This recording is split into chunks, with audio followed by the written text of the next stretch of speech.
আজিকর কাণ্ডে নিহত চিকিৎসকের বাবা মায়ের করা মামলায় হস্তক্ষেপ করলেন না বিচারপতি তীর্থঙ্কর ঘোষ। এই মামলা ডিভিশন বেঞ্চ এবং সুপ্রিম কোর্টে বিচারাধীন রয়েছে।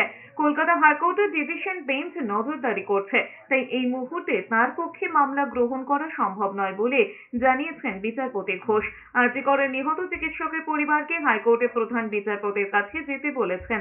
তিনি যদি মামলা শুনতে বলেন তবে তিনি শুনবেন, তার আগে কিছুই করা সম্ভব নয়। প্রধান বিচারপতির কাছ থেকে ছাড়পত্র পেলে তবেই তিনি এই মামলার বিচার পর্ব এগিয়ে নিয়ে যেতে পারবেন। বিচার বিভাগীয় শৃঙ্খলা ভঙ্গ করা তার পক্ষে সম্ভব নয় বলেই জানিয়েছেন বিচারপতি তীর্থঙ্কর ঘোষ। 15ই জানুয়ারি এই মামলার পরবর্তী শুনানি রয়েছে।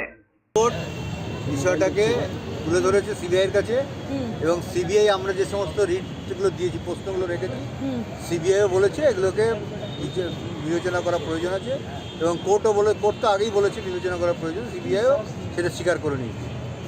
এইবার যেহেতু বিষয়টা একটু আইন আদালতের ব্যাপার আছে, তো সেই জন্য এটা ডিভিশন বেঞ্চে ছিল প্রথমে, সেই জন্যে সিঙ্গেল বেঞ্চে এটা উনি এখন আপাতত নিতে রাজি হন এবং উনি তাও অপশন রেখেছেন 15 তারিখে আবার মামলাটা শুনবেন।